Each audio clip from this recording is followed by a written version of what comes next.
दोस्तों नमस्कार। मोदी सत्ता की दुखती रग गुजरात है और गुजरात के जरिए कोई आंच मोदी सत्ता पर आनी नहीं चाहिए।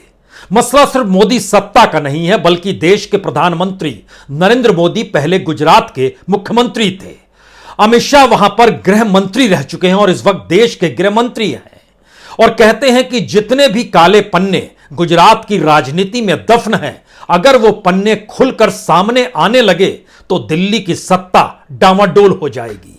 और शायद इसीलिए गुजरात के चुनावों को लेकर बीजेपी के भीतर जो संवेदनशीलता रहती है और मोदी सत्ता भी जिस तरीके से गुजरात के चुनाव को लेकर सक्रिय हो जाती है, उसमें दो ही सवाल सबसे बड़े होते हैं कि 27 बरस से बीजेपी की राजनीतिक सत्ता को कोई दूसरी राजनीतिक दल डिगाने की स्थिति में आ क्यों नहीं पाया। और 2001 के आखिर में जब मुख्यमंत्री के तौर पर वहां पर नरेंद्र मोदी पहुंचे, उसके बाद जो राजनीतिक प्रयोग गुजरात में हुए, उन राजनीतिक प्रयोग के मद्देनजर भारत की समूची राजनीति दरअसल 360 डिग्री में यकीनन घूम गई और बीजेपी के भीतर भी बहुत सारे सवाल गुजरात के साथ ही राजधर्म के जरिए दफन से हो गए। तो कोई दूसरी राजनीतिक पार्टी अगर गुजरात में चुनाव जीत जाती है तो कौन कौन से पन्ने किस किस रूप में खुलेंगे, शायद ये बताने की जरूरत होनी नहीं चाहिए। और इसीलिए गुजरात के चुनाव बिल्कुल अलग नजरिए से चुनाव आयोग देखता है। इस देश के तमाम कैबिनेट मिनिस्टर्स जो चुनाव प्रचार के लिए गुजरात जिनकी ड्यूटी लगाई जाती है, उसमें कोई भी बचता नहीं है और एक के बाद एक चुनावी वादों की झड़ी जो सत्ता के जरिए और उसमें भी प्रधानमंत्री मोदी की तमाम यात्राओं के जरिए लगती है, उससे गुजरात बच नहीं पाता है। लेकिन इन सब के बावजूद भी तीन सवाल इस दौर में सबसे महत्वपूर्ण हो चले हैं। क्या चुनाव आयोग अपनी परंपरा को गुजरात के लिए दफन कर चुका है? क्या बीजेपी ने गुजरात के मद्देनजर चुनाव आयोग पर यह दबाव डाला कि आप ऐसी परिस्थितियों में हमारे साथ रहेंगे जहां पर जिस बिसात पर हम चलना चाहते हैं उसी अनुकूल चुनाव की तारीखों का ऐलान होगा? ध्यान दीजिए, तो 1952 के बाद से इस देश में चुनाव आयोग की अपनी परंपरा रही है कि 6 महीने के भीतर अगर जिन जिन राज्यों में चुनाव होने हैं तो उनको एक साथ ऐलान किया जाए। शुरुआती दौर में इस बात का बाकायदा जिक्र होता था कि पैसे खर्च होते हैं, चुनाव आयोग को भी बार बार प्रेस कॉन्फ्रेंस क्यों करनी चाहिए? वह एक स्वायत्त संस्था है, कॉन्स्टिट्यूशनल संस्था है और उसको अपने नजरिए से सरकार द्वारा प्रभावित बिल्कुल नहीं होना चाहिए। और जो नजरिया लोकतंत्र और राजनीतिक संसदीय लोकतंत्र का जो नजरिया है उसके अनुसार चलना चाहिए। लेकिन आज चुनाव आयोग ने हिमाचल प्रदेश की तारीखों का ऐलान किया। गुजरात की तारीखों का ऐलान 1.5 हफ्ते के बाद होगा। तो 1.5 हफ्ते के बाद चुनाव आयोग आपके सामने फिर से बैठेगा और गुजरात की तारीखों की जानकारी देगा। सवाल है, ये परंपरा बदली कब से? आज जब यह सवाल पूछा गया तो चुनाव आयुक्त ने बहुत साफ तौर पे कहा, हम परंपरा पे चलते हैं। पिछली बार भी देखिए, हमने गुजरात को अलग से उनकी तारीखों का ऐलान करने के लिए आप लोगों को बुलाया था। लेकिन सवाल यही है कि पिछली बार ही यानी 2017 के चुनाव में अगर उस दौर में आप चले जाइएगा तो गुजरात के भीतर की परिस्थितियां बतला रही थी कि दरअसल गुजरात में बीजेपी संकट में है। तब सत्ता ने इस बात की बिसात बिछाई कि किस तरीके से गुजरात की तारीखों का ऐलान कुछ ऐसे होना चाहिए जो हिमाचल प्रदेश के जरिए वहां के चुनाव प्रचार से प्रभावित ना हो और वहां के चुनाव प्रचार को पूरा करने के बाद किस तरीके से दिल्ली में बैठी समूची कैबिनेट यानी मोदी सरकार के केंद्रीय और राज्य मंत्री आपको गुजरात में घूमते हुए नजर आए, जो एक प्रभावित करते हैं, एक छोटे से तबके को ही सही लेकिन करते हैं। और इन सब के ब्रांड एम्बेसडर तो खुद प्रधानमंत्री मोदी हैं जो गुजरात से आते हैं, अमित शाह हैं देश के गृह मंत्री जो गुजरात से आते हैं। तो क्यों नहीं ऐसी व्यवस्था की जाए कि गुजरात को बिल्कुल अलग तरीके से देखा जाए, क्योंकि उससे पहले के चुनाव और उसके बाद के चुनाव में 2017 के मद्देनजर आप देखिएगा तो 5-5 राज्यों के एक साथ ऐलान चुनाव आयोग ने किए हैं, लेकिन इस बार नहीं। हमें लगता है कि कुछ चीजें आज समझ लीजिए। पहली बात तो यह समझ लीजिए कि अगर इस देश का चुनाव आयोग क्या सत्ता के बिसात के हिसाब से नहीं चले तो क्या बीजेपी सत्ता को मुश्किल हो जाएगी चुनाव के मद्देनजर। दूसरी बात, जो मुद्दे इस देश की न्यायपालिका के सामने जाते हैं, अगर वो राजनीतिक सत्ता को प्रभावित कर रहे हैं, तो फिर अगर उसे एक सामान्य तरीके से ही अगर इस देश की सुप्रीम कोर्ट भी उन मुद्दों को डील करने लगे, तो क्या बीजेपी की सत्ता डामाडोल होने लगेगी? और तीसरा सवाल यह है कि गुजरात के भीतर राजनीतिक पन्ने जो दफन है, क्या दूसरी पॉलिटिकल पार्टी अगर वहां पर चुनाव जीत जाती है और उन पन्नों को उभार देती है, तो फिर मौजूदा वक्त में मोदी सत्ता के लिए मुश्किल हो जाएगी आगे चलना? इन तीन सवालों को जरा एक एक करके टटोलने की कोशिश कीजिए।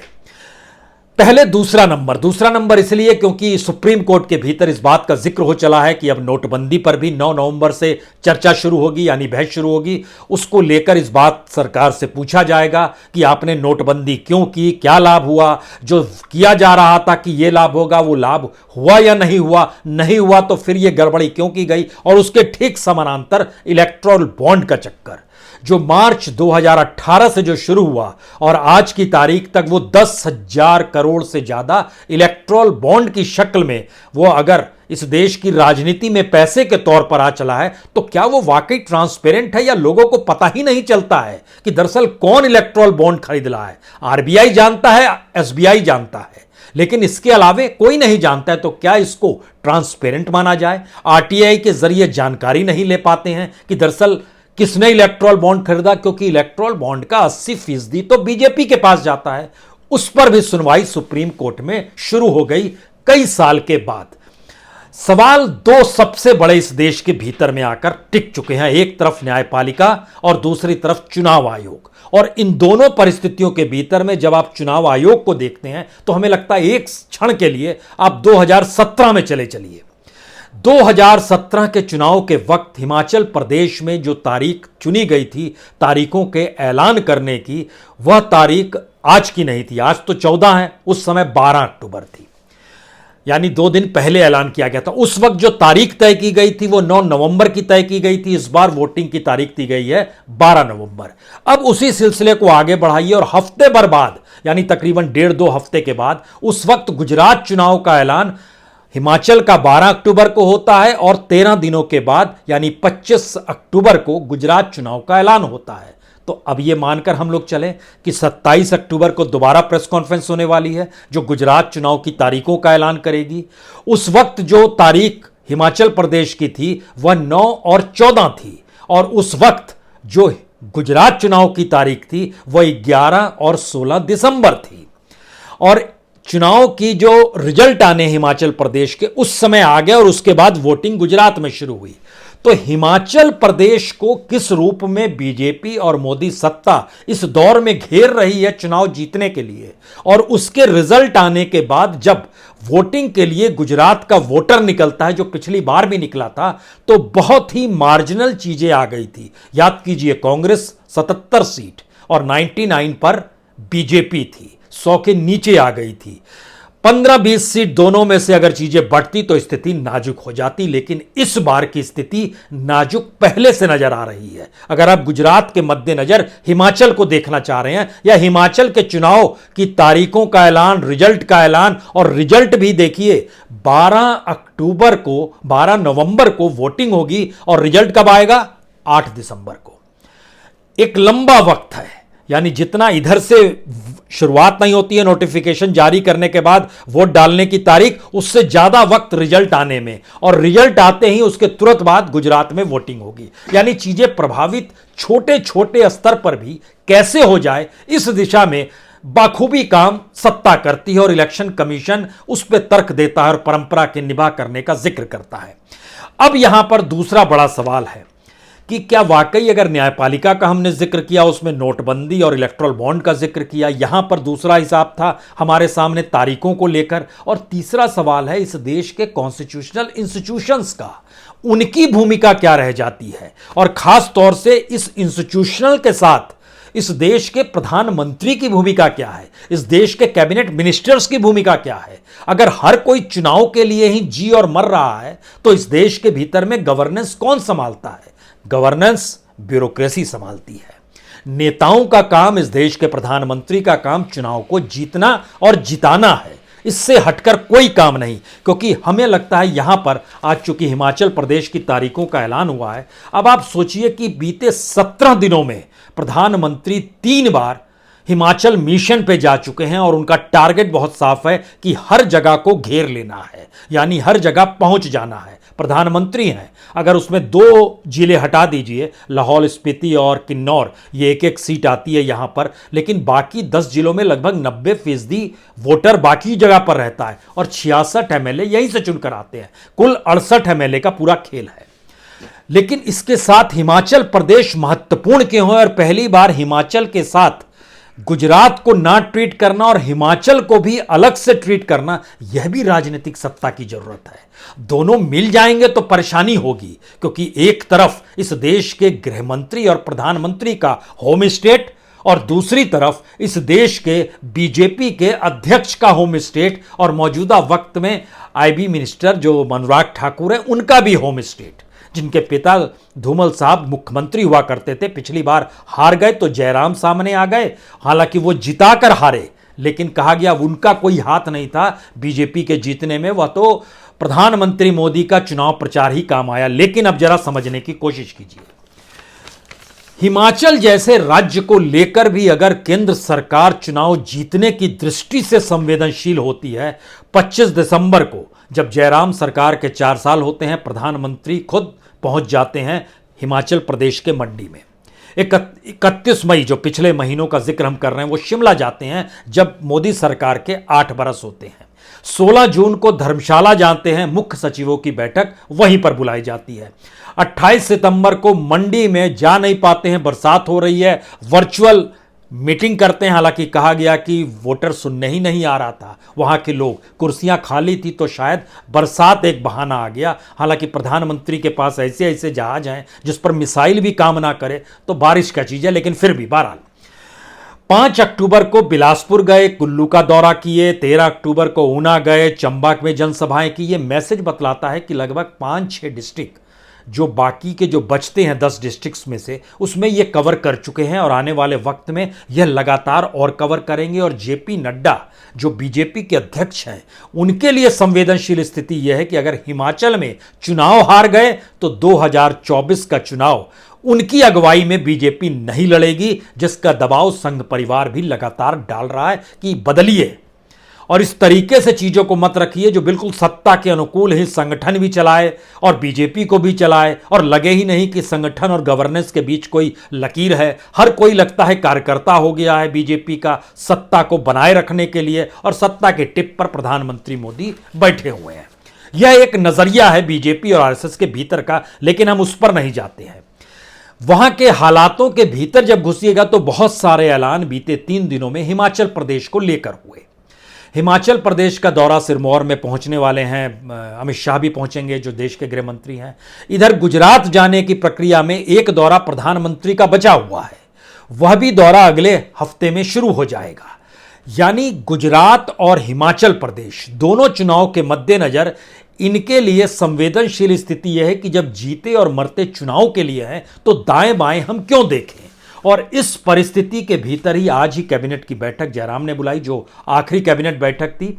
उसमें बहुत सारी चीज़ों की चर्चा हुई और उसमें सबसे बड़ी चर्चा तो इस बात को लेकर थी, चुनाव जीतने के लिए अब क्या क्या करना है और क्या क्या करना है, क्या नहीं करना है। इसमें सीधे तौर पर मैसेज यही है, नौकरशाही ही बीजेपी शासित राज्यों को संभाले और उनकी अगुवाई मुख्यमंत्री करें। मुख्यमंत्री और नौकरशाही रिपोर्ट पीएमओ में करें, जहां हर राज्य का डेस्क बना हुआ है। बाकी मंत्री अपने डिस्ट्रिक्ट्स में, अपनी कॉन्स्टिट्यूएंसी में लगातार इस बात का प्रयास करते रहें कि चुनाव जीता न कैसे है और जीतने के लिए क्या क्या काम करने हैं।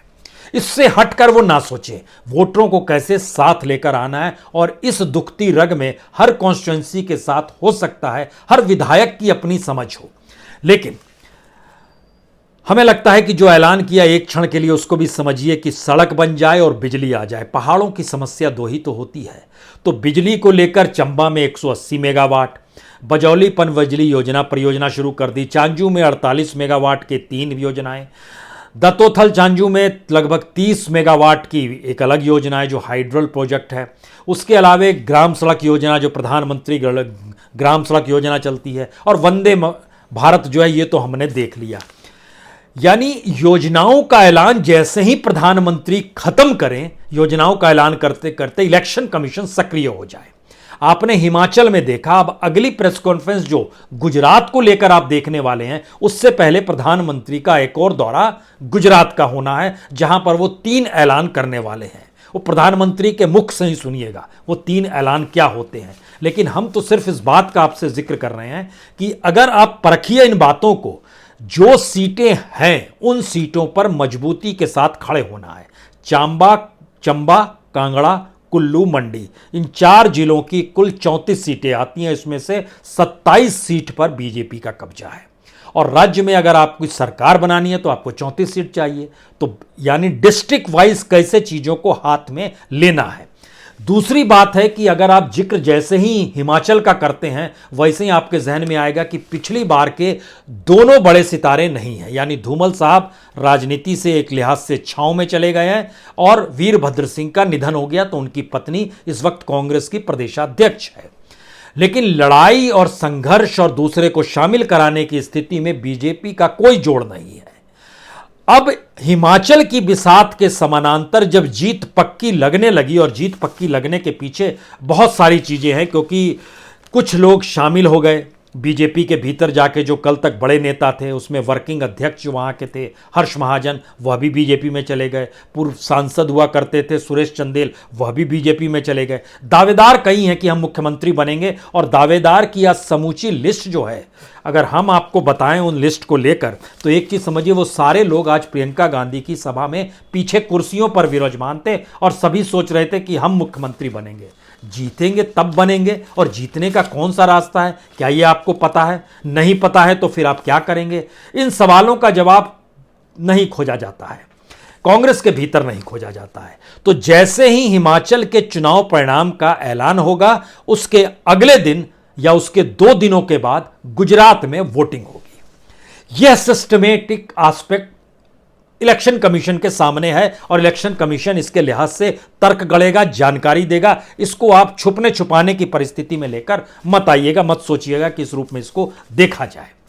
और गुजरात के भीतर का सबसे बड़ा संकट पहली बार यह आ गया है कि गुजरात में थोड़ी देर के लिए भूल जाइए कि कांग्रेस क्या कर रही है या आम आदमी पार्टी क्या कर रही है।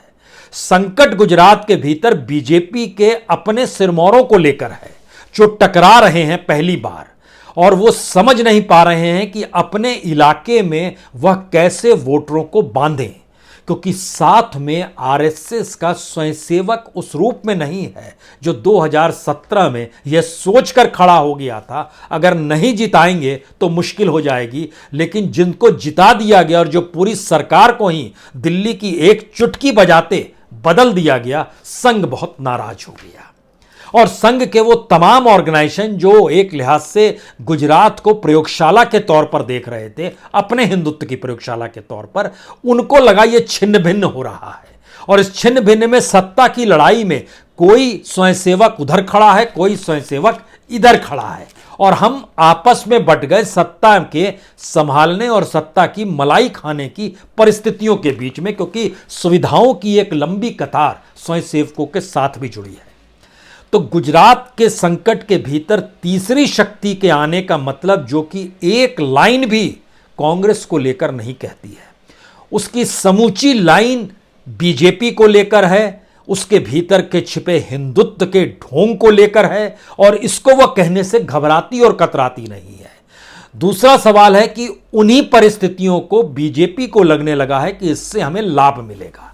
पाटीदारों को बांटना है तो इटालिया को किस तरीके से कटघरे में खड़ा किया जाए, क्योंकि इटालिया को लेकर जब संवेदनशील पाटीदार समाज होगा तो वह एक झटके में आम आदमी पार्टी के पास चला जाएगा। तो कल तक जो कांग्रेस के साथ थे वो छिटक जाएंगे, बट जाएंगे।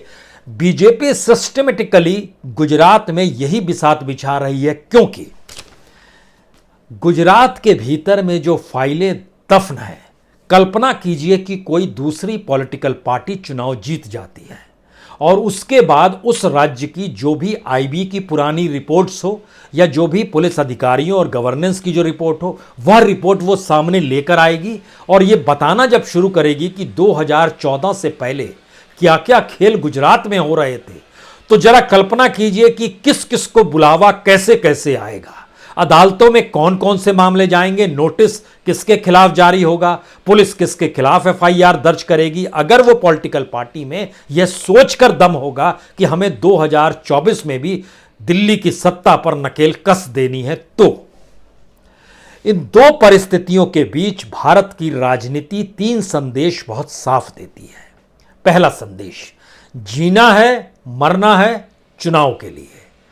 गवर्नेंस नौकरशाही संभालेगी और चुनाव के इर्द गिर्द ही पूरी राजनीतिक सत्ता को घूमना होगा, क्योंकि सत्ता नहीं तो कुछ नहीं। यह पहला संदेश है। दूसरा संदेश, जो गवर्नेंस नौकरशाही संभाल रही है उस नौकरशाही को भी इस बात का एहसास कराना है कि तुम भी अपने आप में सत्ता हो, यानी तुम सत्ता के अधीन नहीं हो। जो इस पावर को और इस ताकत को समझ जाएगा वह सत्ता के साथ मिलकर काम करने लगेगा। यह दूसरा संदेश हर स्तर पे जाना चाहिए। वह लोकतंत्र के तीनों पिलर ही क्यों ना हो, और चौथा पिलर भी उसमें शामिल तो कर ही लिया जाएगा, बड़ा आसान है उसे शामिल करना। तीसरा मंत्र जो है इस चुनाव के इर्द गिर्द सबसे महत्वपूर्ण मंत्र जो है वह है पैसे का मंत्र, जिसमें नोटबंदी ने इस देश के दूसरे तमाम पॉलिटिकल पार्टीज को कंगाल कर दिया। वो चुनाव की दौड़ से बाहर हो गए और उस वक्त पहला प्रयोग उत्तर प्रदेश में ही हुआ था। मायावती और अखिलेश को लेकर हाशिए पर कैसे चले गए ये बताने की जरूरत नहीं है, और सबके खजाने और झोली कैसे खाली हो गए यह भी बताने की जरूरत नहीं है। और गुजरात के एक कोऑपरेटिव बैंक में सबसे ज्यादा पुराने नोट क्यों बदले गए, उस कोऑपरेटिव बैंक के चेयरमैन मौजूदा वक्त में देश के बड़े नेता और मंत्री के तौर पर जो हैं, और जो गुजरात के गृह मंत्री रह चुके थे, उस वक्त अमित शाह हुआ करते थे। तो क्या ये सारी चीजें पूंजी के इर्द गिर्द और इन सब के समानांतर इलेक्ट्रल बॉन्ड, और इलेक्ट्रल बॉन्ड को भी जायज ठहराना और नोटबंदी को भी जायज ठहराना 2024 के इलेक्शन से ठीक पहले अगर सुप्रीम कोर्ट कह दे कि बिल्कुल सही है, तो यह जो तड़पन महसूस हो रही है ना कि देखिए सुप्रीम कोर्ट में फाइल खुल गई नोटबंदी की, अब सरकार को सफाई देनी होगी, और देखिए इलेक्ट्रल बॉन्ड को भी लेकर चर्चा हो रही है कि यह ट्रांसपेरेंट नहीं है। ये सारी बातें आप अपने दिल में रखिए। फैसला क्या आना है ये समझ आपको पेगासस में भी होनी चाहिए थी, राफेल में भी होनी चाहिए थी। हर उस फैसले के इर्द गिर्द आपको समझ हो जानी चाहिए कि कौन सा फैसला किस रूप में आएगा, जहां पर एक तरफ सत्ता की राजनीति चल रही हो। तो आखिरी बात, क्या वाकई इलेक्शन कमीशन सरकार के इशारे पर चलता है? क्या वाकई इस देश के सारे संस्थान इस देश की सत्ता के इशारे पर चलते हैं? बिल्कुल नहीं, हम इसे नहीं मानते हैं। पहली बार हर इंस्टीट्यूशन और उसका सिरमौर जो संभाले हुए है वही सत्ता में खुद को तब्दील मान चुका है। बड़ा संकट ये है। नजरिया क्रिटिकल नहीं है, नजरिया अंतर्विरोध देखने का नहीं है, नजरिया इस देश के भीतर ही सत्ता को ही देश मानने का है। बहुत बहुत शुक्रिया, बहुत बहुत शुक्रिया।